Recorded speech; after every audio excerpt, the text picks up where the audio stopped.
Hello friends, MCQs की जो आपकी इम्पोर्टेंट सीरीज चल रही थी उसको आगे बढ़ाते हुए नेक्स्ट क्वेश्चन आपकी स्क्रीन पर है।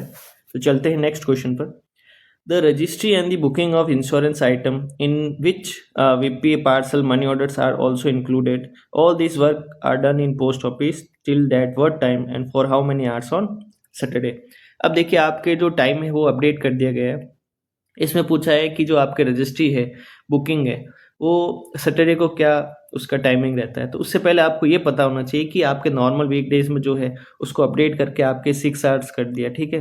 एक तो आपके जैसे बुकिंग हो गई, ठीक है, आपके काउंटर सर्विसेज जैसे कि बुकिंग हो गई, आपके प्रीमियम का कलेक्शन हो गया, तो उसका टाइमिंग आपके 6 घंटा कर दिया, ठीक है। फिर आपके जैसे मनी रेमिटेंस है, आपके जैसे मनी ऑर्डर्स हो गए, ईएमओज हो गए, आपके पोस्टल ऑर्डर्स हो गए, उसका आपके टाइमिंग भी 6 घंटे किया, ठीक है, नॉर्मल वीकडेज में। फिर आपके जो सेविंग बैंक से जो भी रिलेटेड ट्रांजेक्शन्स होते हैं, विड्रॉल करना, डिपॉजिट करना, उसका भी टाइमिंग कितना है, 6 घंटा। तो ये आपको ध्यान रखना है, ठीक है। इन सब का टाइमिंग 6-6 घंटा कर दिया है।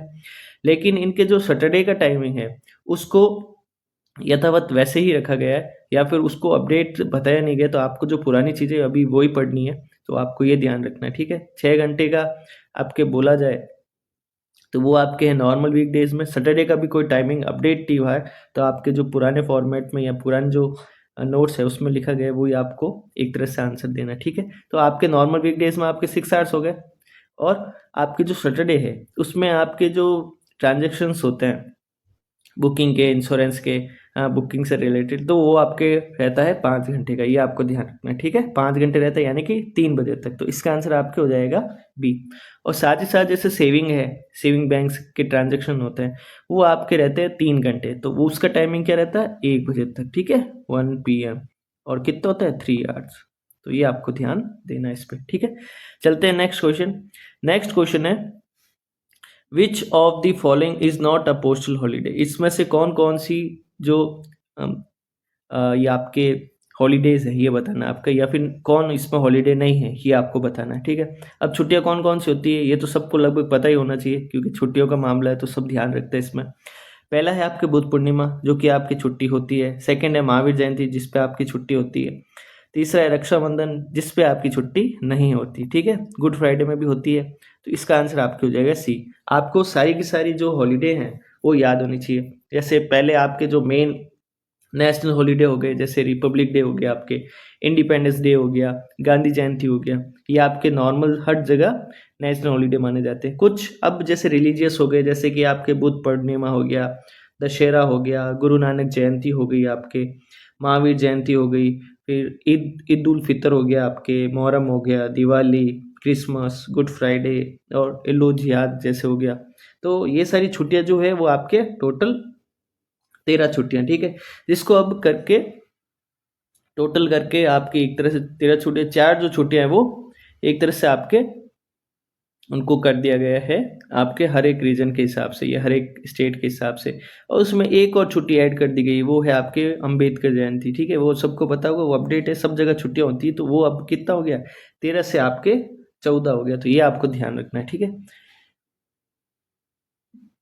अब देखते हैं नेक्स्ट क्वेश्चन है आपके, इसका आंसर आपके सी हो गया, ठीक है। छुट्टियों के बारे में पता चल गया आपको। 75 है updated total post office holiday. अब टोटल पोस्ट हॉलीडे कितनी है, टोटल कितनी है आपके, टोटल है आपके 17, ठीक है। टोटल आपकी छुट्टियां कितनी हैं, 17। तो ये आपको ध्यान रखना है। फिर नेक्स्ट क्वेश्चन चलते हैं। नेक्स्ट क्वेश्चन है post office observe 17 holiday in a year, out of which how many holidays are observe compulsory in all the circle. अब जो अपडेट्स है उसमें आपके टोटल 14 होती है, ठीक है। 14 होती है, उसमें बुद्ध पूर्णिमा भी आपके ऐड हो गई है। सॉरी, बुद्ध पूर्णिमा नहीं, BR अम्बेडकर की जो होती है उस पर वो भी छुट्टी आपके ऐड हो गई। तो आपको ध्यान रखना है। तो इसका आंसर आपके हो जाएगा डी, ठीक है। चलते हैं नेक्स्ट क्वेश्चन। नेक्स्ट क्वेश्चन है आपके how will mail be treated if full postage had not been paid. अब फुल पोस्टेज का मतलब क्या होता है, जैसे हमने एक कोई डाक बुक करवाई, उसका जो पेमेंट है बुकिंग करते वक्त पूरा भुगतान कर दिया, उसका होता है फुल पोस्टेज, ठीक है।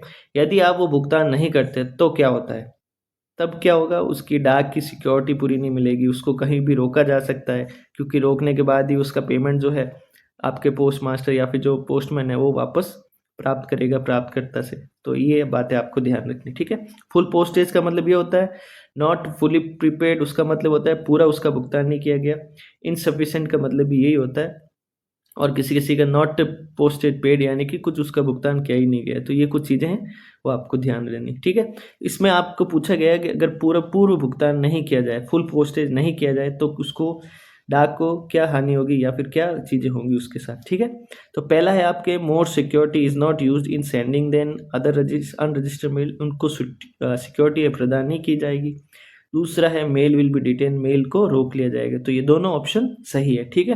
तो ये दोनों किया जाएगा, उसको सिक्योरिटी भी प्राप्त नहीं होगी और साथ ही साथ उस डाक को बीच बीच में रोक लिया जाएगा, ठीक है।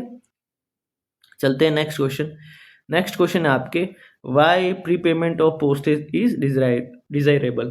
तो प्रीपेमेंट यानी कि जो डाक का भुगतान है वो उसी समय क्यों करना चाहिए, ठीक है। जैसे मैं बुकिंग कराने गया, उसकी बुकिंग हो गई, उसका पेमेंट मैंने हाथों हाथ दे दिया, तो वो होता है प्रीपेमेंट ऑफ पोस्टेज, ठीक है।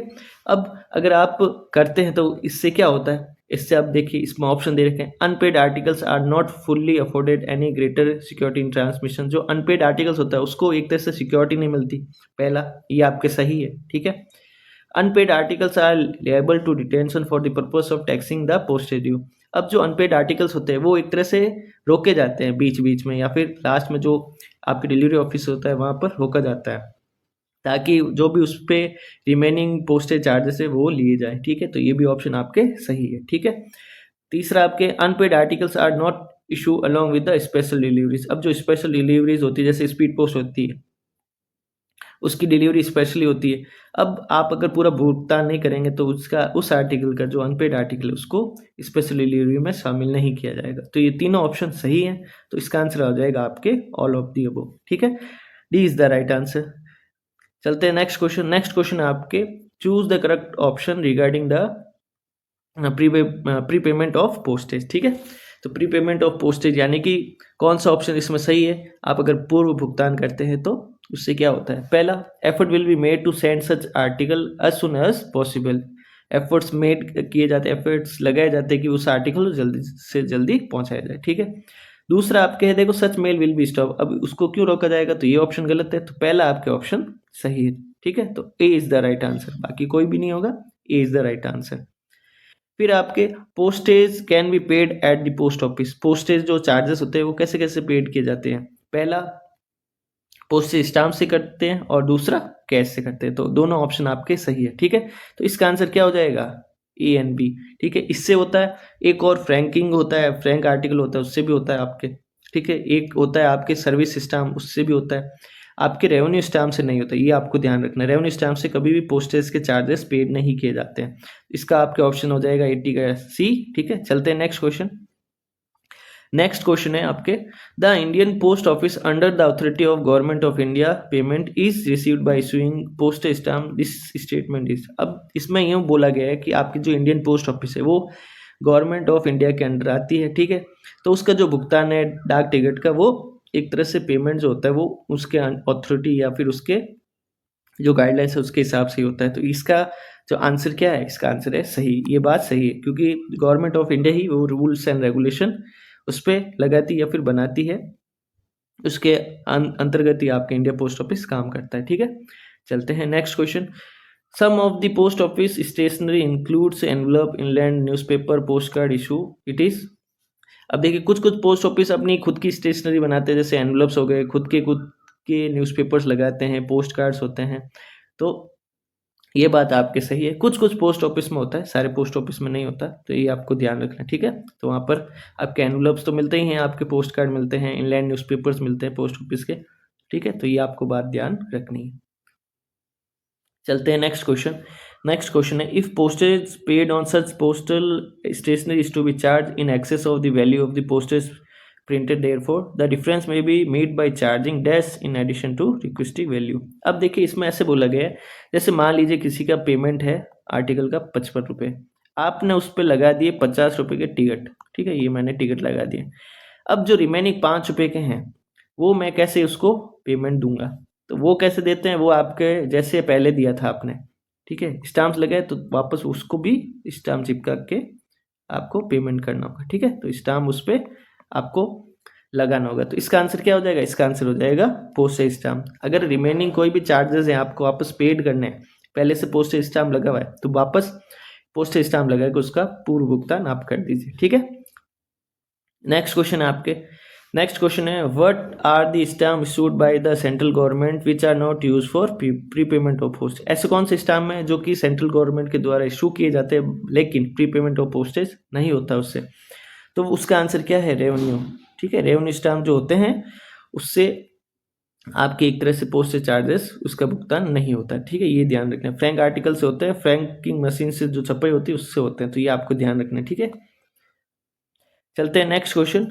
नेक्स्ट क्वेश्चन आपके what is the purpose for setting of philatelic bureaus. तो इनका मेन उद्देश्य क्या होता है, ठीक है। इसका उद्देश्य मेन होता है आपके it is to cater the need of philatelist and stamp collectors. जो आपके स्टैम्प कलेक्टर्स होते हैं, क्योंकि बहुत से लोगों को शौक होता है वो पुराने स्टैम्प जो होते हैं वो कलेक्ट करते हैं, ठीक है। वो अपने शो केस में या फिर उनको अच्छा लगता है कि उससे रिलेटेड जो भी चीज़ें वो उनको कलेक्ट करें, तो उसलिए ही आपके फिलाटेलिक ब्यूरोज जो है वो बनाए गए। अब इनका एक अकाउंट भी खुलता है, वो भी आपको ध्यान देना है, वो होता है PDA, ठीक है, फिलाटेलिक डिपॉजिट अकाउंट। इसमें उनके चार्जेस होते हैं उसके 200 रुपीज़ के, ठीक है। फिर उनको एक तरह से जो भी आपके फ्रेश आपके जो बनता है स्टैम्प्स निकलते हैं वो उसकी कॉपीज़ हो गई, नॉर्मल जो कॉपीज़ हो गई स्टैम्प्स की, वो उनको भेजे जाते हैं उनकी रिक्वेस्ट पे, ठीक है। ये होता है आपके नॉर्मल जो इंडियन सिटीजन पे। जो NRI होते हैं ना, इस उनका जो अकाउंट होता है वो 1000 रुपीज़ से खुलता है, तो ये भी आपको बातें ध्यान रखनी है, ठीक है। और जो फॉरेनर्स होते हैं ना उनके लिए एक मुंबई GPO खुलता है वहाँ पर, जो उनका डाक का लेन देन या फिर आप एक तरह से फिटलाइट से रिलेटेड जो भी काम है वो आप वहाँ देख सकते हैं मुंबई GPO में, ठीक है, मुंबई के एक तरह से पोस्ट ऑफिस में। तो इसका भी आंसर देखें तो इसका आंसर आपके A है, और बाकी आपने मैंने PDA के बारे में बताया, पोस्टल डिपॉजिट अकाउंट या सॉरी फिलाटेलिक डिपॉजिट अकाउंट जो होता है उसके बारे में, ठीक है। चलते हैं नेक्स्ट क्वेश्चन। नेक्स्ट क्वेश्चन है आपके to meet the needs of philatelist and philatelist from abroad carried out by philatelic bureau. अब किसी भी जो भी स्टाम्प कलेक्टर्स है अब्रॉड से या फिर, तो उनके लिए एक तरह से आपके ब्यूरो बनाए गए। अभी बात की थी हमने, वो कहाँ पर है? वो आपके है बॉम्बे या फिर मुंबई में, ठीक है। तो ये आपको बात ध्यान रखनी है, फिलाटेलिक ब्यूरो मुंबई GPO, ठीक है, आपके यहाँ पर है। यहाँ पर आप जो भी आपके अब्रॉड से आए हुए हैं उनका एक अकाउंट खुलता है, और बाकी वो जो भी अपने स्टैम्प से रिलेटेड काम है वो वहाँ करवा सकते हैं, ठीक है। वहाँ पर अकाउंट भी खुलता है PDA का, और PDA में कितना होता है उनका चार्जेस होते हैं आपके 1000 रुपीज़, ठीक है। तो आज के लिए इतना ही। नेक्स्ट वीडियो में हम बात करेंगे कुछ और इंपॉर्टेंट क्वेश्चंस की। तो आज के लिए इतना ही। Thank you so much.